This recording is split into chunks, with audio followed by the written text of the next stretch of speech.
Update 3. Hey guys, an update has already been posted here. https://www.reddit.com/r/relationship_advice/comments/ccpwcu/update_mom_head_1 Please don't message me so angrily anymore.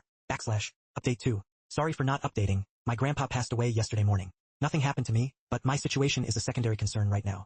Regardless, I think I will be alright, thanks to your amazing support and help. My sister is aware of everything, and told me not to worry. She has my back and I have her support. I promise to update when and if there are any significant changes. Right now I need to support my grandma. Thank you again to everyone. Update. Sorry to disappear, nothing bad happened to me. Managed to talk with my mom yesterday, but I chickened out halfway through what I had to say. Sad face. The good news is that I am not being kicked out, or disowned, etc. Thank you for all your support, everyone. I will follow through and call financial aid at my college in a few hours, and take it from there. My grandpa had a stroke a week ago, and my dad is helping my grandma with setting up a live-in nurse, so he wasn't around yesterday. I will let you know how I manage. Thank you again. Pretty much the title. I have no idea how to process all this. And I am completely unprepared for what lies ahead. Sad face. Both my older brother and sister went to the same college. My brother graduated 2 years ago. My sister is set to graduate in 2 years. Both had their college paid by our dad. Dad paid all their college expenses including rent, food, their cars, pocket money, you name it. My brother has a job now, his own place, lives together with his fiancée, and has his life together. My sister already has a good paying job, and my dad still pays for almost everything for her. I got accepted to the same college, which was always the plan, and was looking forward to talk with my parents about the next steps, and ask them to help me the same they did for my siblings. I always assumed they had money put aside for my college the way they had for my siblings. Instead I was met with a story about my mom's cheating, how I am the result of her cheating, and how my dad is not willing to support me anymore moving forward. Dad told me that mom had 18 years to let me know and prepare me for the future, but obviously she never did. He said it was never his place to say anything since I am not his son, and didn't want to interfere with mom's parenting. Apparently my grandparents know I am not dad's biological son, but they haven't bothered to tell me anything either. My siblings had no idea, and they are as surprised as I am because there was never a hint of anything being off. I might be naive, but I always thought I had a great relationship with my dad. We go to see sports together, we go fishing together. He tutored me when I had difficulties with math. Dad is an engineer. He taught me to drive. I never got a hint he stores resentment towards me. I mean, he gave me my name and has explained what my name means, and he was very proud of it. It's a story he tells from time to time. He likes to talk about stuff like that about me. My mom has never said a word about anything, and apparently she was supposed to have the talk with me, but she never did. I feel abandoned and unprepared for what lies ahead. I am not even sure I will be able to go to college anymore. I always assumed my parents will pay for it. I never had a job, and I am not sure what job I can even get to support me through college. I have no idea how to apply for loans. All my mom has done is cry and apologize, but nothing of substance. She has no idea how to help me. I don't even know if I'm welcomed home anymore. It's all up in the air. I feel shame leaving my room, and if I will be asked to move out, I don't know where to go. I don't have any savings, maybe $400 put together. I am angry at my mom. I am confused about where I stand with my dad. There's a man out there who is my father that never wanted to have anything to do with me. I feel rejected and I have no idea what to do to fix this situation. Anyone have any idea what to do here? Do I apologize to my dad? What do I say to him? I've been stuck in my room these past few days, reading and browsing Reddit. I have no idea what to do. /edit. Comments are coming in faster than I can reply, but I am making a list with all the advice about financial aid, health insurance, getting my own phone plan, etc. Things I didn't even think about before. Thank you everyone. I will try to answer as much as I can, but there's more comments than I can handle. I'm a paramedic who witnessed a shocking encounter between a police officer and a domestic abuse victim, but what happened next will leave you speechless. I'm a paramedic. A few months ago, we're coming back from a routine patient transfer when at an intersection about 4 blocks from the base I notice a woman sitting on the side of the road with her arms wrapped around herself and her head down. I nudge my partner who's driving, and we flip on the lights and I see her head come up real fast, and she looks terrified. I get out and she relaxes when she sees the ambulance. After I approach, I notice bruising on her wrists and other similar signs of domestic abuse. She seems hesitant to get up off the curb and into the ambulance, so I decided that I would at least pull the cot out of the back and give her something a little more comfortable than concrete to sit on. Now a few important details. All the cots in my service are striker-powered cots. You've almost certainly seen these before. They're bright yellow with black handles and side panels. These cots have a motor and battery built in to allow us to raise and lower the cot at the touch of a button instead of throwing out our backs having to physically lift the cot up after loading someone. They're usually paired with an automatic loading system built into the ambulance that lifts the cot up to the right height to be pushed inside and also secures the cot when loaded. There's a little red tab at the end of the track, just inside the doors, that you press down to free the cot and allow it to slide out. When you press this tab, it simply releases the cot and the loading carriage it's connected to, and it's up to you to keep it under control until it reaches the unload position and locks into place again. This can be problematic because these cots weigh about 125 pounds, about 55 kilograms. As soon as I hit the release tab for the cot, I hear lights and sirens behind me. It's a city police car. Which is weird because we had not yet requested police, and we were outside the city, in the sheriff's department jurisdiction. We merely informed dispatch that we were stopping to check on a woman at such and such intersection. The woman says something along the lines of, "Oh God, he's here," and moves faster than me, seeing free food being distributed at base.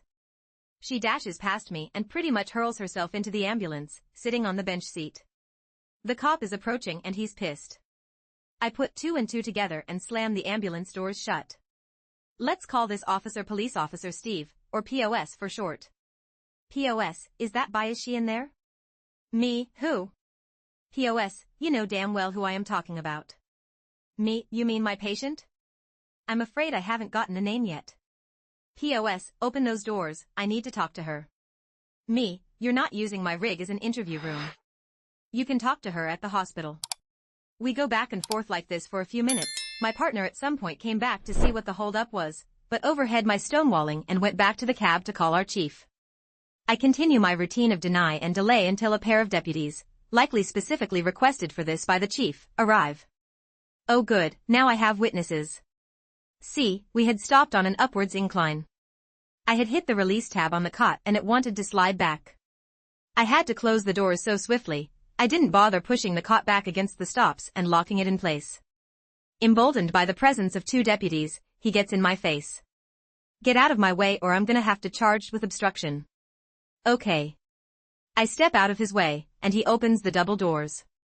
Between the cot, the monitor, and the jump bag, I'd say there was probably close to 160 pounds contained by those doors. All of which comes barreling out and hits POS square in the chest. He goes backwards and falls on his ass. One of the deputies laughs aloud. The other walks up and kneels down beside the guy. He says, "Your shift captain is going to be here in 5. I wouldn't be here then if I were you." POS gathers himself up and scowls at me, then stomps off. There is a limited amount that I can say about the aftermath as the trial is not settled yet, but we all know how well charges stick to cops. The woman is now living elsewhere, the cop is still a cop, and I have been getting pulled over at least twice a week ever since then. But the video footage of him getting body checked by that cop remains one of the best things I have seen. Edit, for clarification, yes, the woman is married to POS. And yes, he is allegedly responsible for the abuse. After years of struggles, this proud father faces a new challenge: how to show his son and his friend that their love is fully accepted. Hello, Hedgie. Please bear with me regarding my formatting and things. I have read the rules and things, but I'm an old fart who is rather on the wrong side of 40, so I'm not overly well versed in the art of efficient interneting. My boy is 20 years old. He's absolutely my pride and joy, and there is nothing he could do that would ever make me love him less. For the first half of his life, I regrettably wasn't involved very much. His mother and I parted ways when he was just a few months old, and at the time I was struggling with a heroin addiction and was absolutely not as present in his life as I should have been, nor was I suited to fatherhood at all. I saw him, at most, 2 to 3 times a year for the first 12 years of his life. I won't discuss details because that's his private story to tell, but when he was 12 he revealed to me that he was being badly mistreated at the hands of his mother and her boyfriend. Despite not being the best father at the time, I didn't want my boy suffering any more, so I got myself cleaned up and sorted out in order to get full custody of him. I've effectively been a single and sober father ever since, and he has little to no contact with his mother. He's everything a man could want his son to be. He's uniquely kind and fiercely loyal. He's unflinchingly brave. He's incredibly generous, and despite the horrors he suffered as a child, he's unfailingly positive and sunny to the last. Somehow I, of all people, was bestowed with the honor of watching him grow from sweet young boy to the greatest man I have ever known. I cannot stress enough my pride in him. When he was 18, he got accepted into a top-ranking university on the other side of the country. I was sad to see him go, but simultaneously overjoyed that he got into his first choice and was starting a new chapter in his life. He comes home once every other month, and on the months he doesn't come home, I go to visit him. He's doing well in uni, has made lots of friends, and seems incredibly happy there, which I'm obviously chuffed about. Since his second year, he's lived with his friend in a flat off campus. I've strongly suspected since his early teens that my son is gay, and I now more or less have confirmation that this is true and that his friend is actually his boyfriend. So, for this COVID-19 faff, my son decided he'd rather come home and quarantine at mine than stay at his uni flat. His friend, however, would be left alone if my son came back, as he's a Canadian and his family are back over there. And I gather he doesn't have the best relationship with them anyway. He asked if it would be okay if friend tagged along to my house, and I said of course, no problem. They've been back at mine for about 6 weeks now. They think they're being subtle, I know, but I've caught them doing coupley things on several occasions now. The friend has slipped up a couple of times and called my son babe and sweetie in front of me, which I pretended not to notice for the sake of saving embarrassment. There have been nights where we'll be watching a film with the lights off, and, thinking I can't see, my son will have his arm around the friend. One day, I walked into the lounge, and I'm positive they'd just been kissing and were trying to cover it, though I admit I have no confirmation on that one. The most solid evidence, however, came a few mornings ago. I get up very early to go for runs in the morning, hence why I'm making a Reddit post at 5 in the morning, haha. As far as I was told, my son was sleeping in his childhood room, and his friend was in the guest room.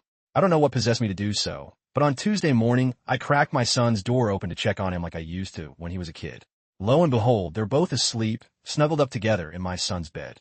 That's more or less solidified for me that they're together. I didn't say anything, just shut the door and went for my run, and I haven't mentioned it to them yet. What I want advice on is this. How do I let my son and his boyfriend know that I'm okay with them being a couple, and they don't have to feel like they have to sneak around in my house? I want them to be comfortable here, and I want them to know I support them both no matter what. Or is that not a good idea? Am I better off leaving it alone and waiting until they tell me themselves, if they ever do? I obviously don't want to force either of them out of the closet, but at the same time, I hate feeling as if they feel like they're being forced into the closet in my house. What's my best course of action here? TLDR, my son and his friend are staying with me for quarantine. It's abundantly clear they're a couple, and I want to let them know it's okay and they don't have to sneak around in my house. What's the best way to go about it?